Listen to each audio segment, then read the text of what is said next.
Que a paz de Cristo esteja em cada coração nessa noite. Amém? Bem, então o tema, como já foi mencionado, a água da vida. Bom, certa vez, Jesus estava ali no templo, em Jerusalém, no último dia da festa dos tabernáculos. E naquela ocasião, Jesus então, ao se apresentar ali para o povo, ele chamou a atenção de todos, quando ele exclamou as seguintes palavras. Está em João, no capítulo 7, verso 37 e 38. Se alguém tem sede, venha a mim e beba. Quem crer em mim, como diz a Escritura, do seu interior fluirão rios de água viva. Irmãos, sabemos que água, nas Escrituras, quando se trata de profecia, representa povos e nações. Mas, nessa ocasião, aqui Jesus, ele fez referência a outra fonte de água, a água da vida. Irmãos, o que seria essa água da vida que Jesus mencionou? Bem, nós encontramos nas Escrituras, no mesmo capítulo, que João, no verso 39, ele explica as palavras de Cristo. Isto ele disse com respeito ao Espírito que haviam de receber os que nele crescem. Então, o que seria essa água da vida? Segundo o texto que nós lemos no João, no versículo 39. Os irmãos compreenderam? Vou ler novamente.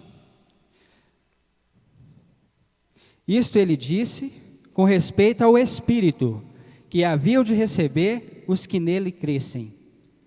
O que é a água da vida? O Espírito de Deus. Irmãos, Jesus prometeu que seu Espírito habitaria naqueles que depositassem a sua fé nele. E ele descreve o seu Espírito como rios de água viva. A pena inspirada no livro Vida de Jesus, na página 55, ela confirma essas palavras de João. Diz o seguinte: a água viva simboliza o Espírito Santo. Como o viajante sedento necessita de água para beber, assim precisamos do Espírito de Deus em nosso coração. Então, irmãos, a água viva, ou a água da vida, nada mais é do que o Espírito de Deus, o Espírito Santo. E o Salvador opera dentro de nós como fluxos de água viva. Agora, para compreendermos melhor essa operação do Espírito em nós, eu gostaria de considerar, nessa noite, alguns aspectos muito interessantes com relação à água comum. Bem, eu tenho aqui em minhas mãos um copo de água. Irmãos, talvez para nós, por ser muito comum, nós utilizarmos dessa água todos os dias, nós não pensamos, nós não paramos para meditar na grandeza do poder de Deus contida nessa água, nessa substância que nós chamamos de H2O.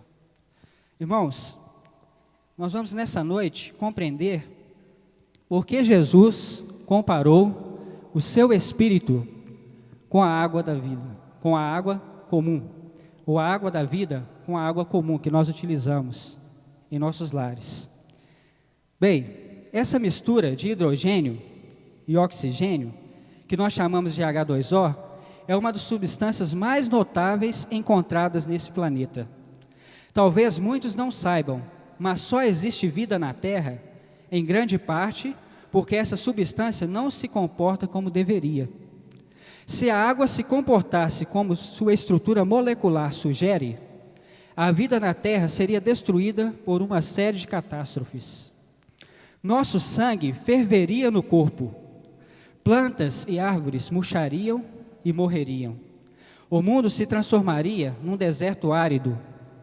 A água desafia a conversão química. Ela é a mais pesada em estado líquido do que sólido, e pode subir uma colina a despeito da força da gravidade. Então, irmãos, este é o poder de Deus. Essa simples substância que nós utilizamos para que possamos nos manter vivos, possui essa grandiosa obra no poder de Deus. Agora, vamos compreender então por que Jesus comparou a água com a obra do Espírito Santo em nós. Existe um fator interessante na água, o primeiro fator que eu gostaria de destacar nessa noite, que é chamado de ação capilar. Irmãos, como nós falamos em capilar, vem em nossa mente o quê? Cabelo, né? Cabelo, couro cabeludo, mas não tem nada a ver, tá? Uma coisa com a outra. A ação capilar nada mais é do que a capacidade da água subir dentro de tubos desafiando a gravidade. Então isso se chama ação capilar. Agora, isso acontece porque o hidrogênio na água é capaz de unir-se às moléculas de oxigênio no material sólido e com isso empurra-se para o alto através dessa atração. Quando isso acontece num tubo ou num cano mais estreito, ocorre uma espécie de ação de subida. Quanto mais fino o tubo, mais a água consegue subir. A ação capilar é o que mantém viva todas as plantas. Uma planta mais alta, um coqueiro, por exemplo, água e nutrientes do solo devem chegar até as folhas, lá em cima, para mantê-las vivas. Como isso ocorre? Pela ação capilar. A água sobe por minúsculos tubos dentro dessas árvores. Sem essa ação, todo o verde que você vê desapareceria. Então, irmãos, esse é o primeiro aspecto da engenhosidade de Deus com relação a essa substância. Então, é através dessa ação, chamada de ação capilar, que é possível que o verde permaneça em vida. E se não houvesse essa ação, todo o verde, toda a vegetação desapareceria. Em João, no capítulo 4, verso 14, Jesus ele disse as seguintes palavras: mas aquele que beber da água que eu lhe der nunca terá sede, porque a água que eu lhe der se fará nele uma fonte de água que salte para a vida eterna. Eu quero destacar essa palavra salte. Em outra tradução diz jorra para a vida eterna. Irmãos, a água que salta para a vida eterna. Como a ação capilar, assim é o trabalho do Espírito de Deus em nós. Nos impulsiona para cima, desafia a força de nossa natureza pecaminosa, assim como a água nas plantas desafia a força da gravidade. É o Espírito Santo que mantém a vitalidade espiritual. É somente através dele que podemos manter uma ligação com o céu, nossa comunhão com Cristo.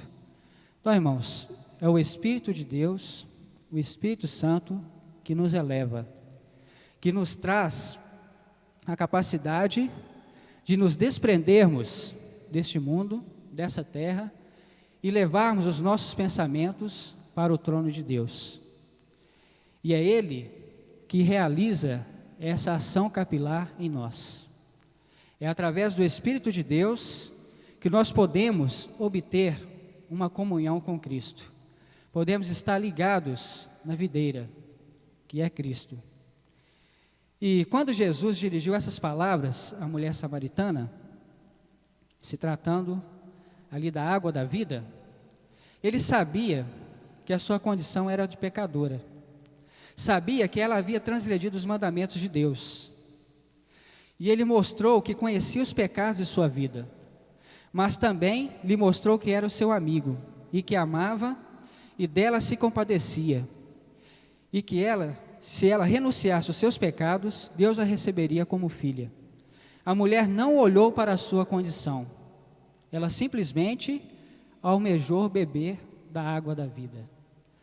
Irmãos, na meditação, e recebereis poder, na página 79, nos diz o seguinte: devemos contemplar a Cristo, e contemplando somos transformados.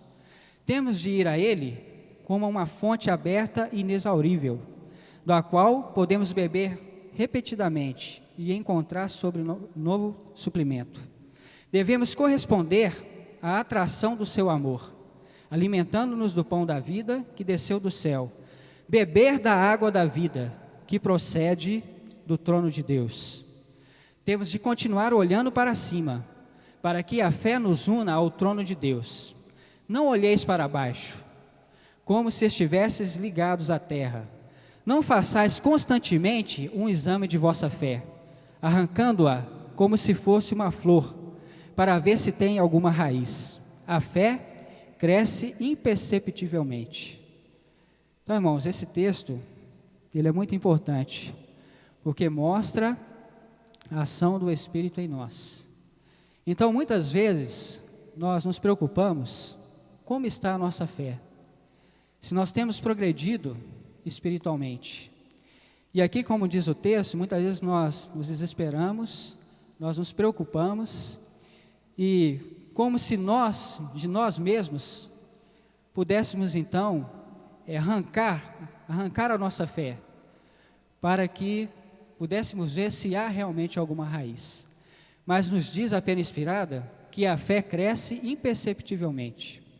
Quando o Espírito de Deus atua em sua vida, a sua fé, ela cresce imperceptivelmente e gradativamente. Precisamos beber diariamente dessa fonte. Não devemos olhar para baixo, mas para cima, e recebermos suprimento da fonte da vida que é Cristo, para que possamos ser impulsionados até o trono de Deus. Este é o primeiro fator que podemos aprender da água. E Jesus nos convida a participar dessa água da vida.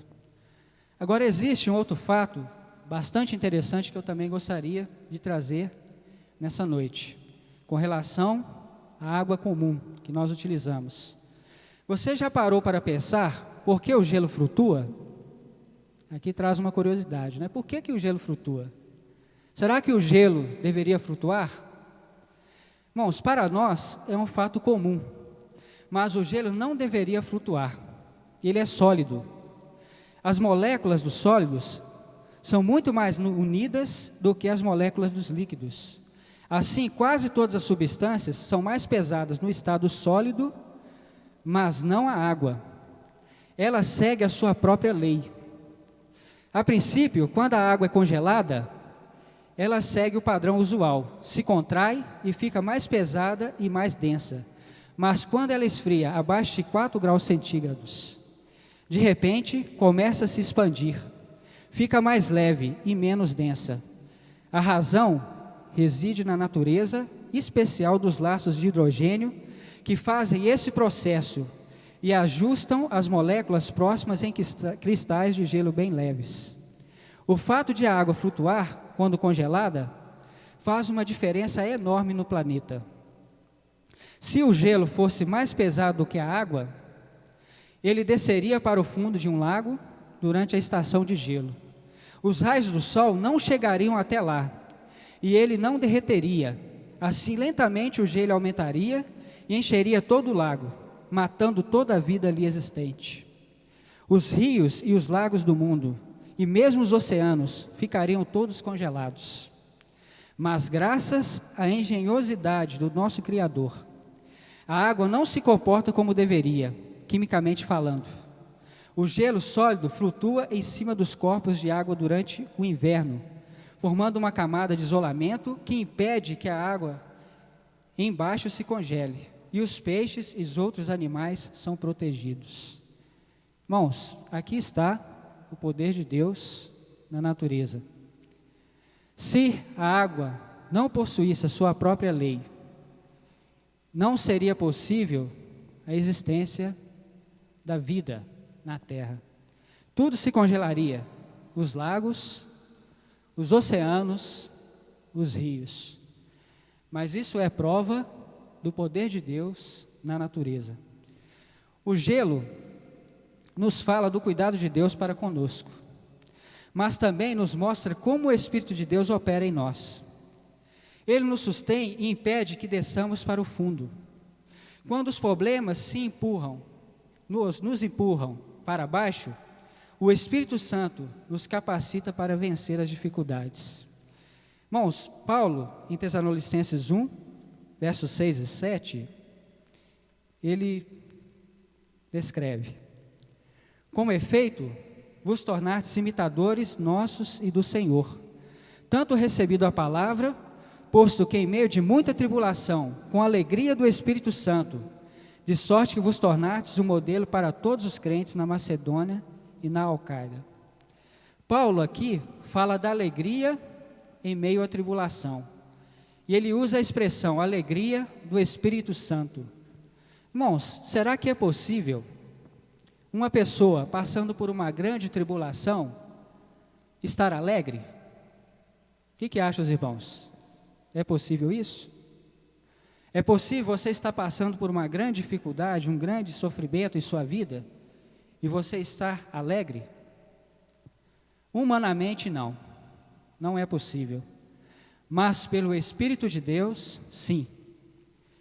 Paulo, ele experimentou essa experiência. E quando o apóstolo Paulo escreveu essas palavras, ele estava acorrentado em um calabouço dos romanos. Suas palavras são de um homem que não estava se comportando com a dita da natureza humana. Ele tinha em si aquela água viva, o Espírito de Deus dentro dele. Somente o Espírito Santo pode dar esse poder ao homem de permanecer firme mediante as provas e sofrimentos, tendo a confiança de que a vitória mais cedo ou mais tarde virá. Essa confiança Paulo tinha, e se bebermos da água da vida, com certeza também teremos. Às vezes, nós desanimamos, nós nos tornamos fracos, porque, infelizmente, nós deixamos a fonte que é Cristo.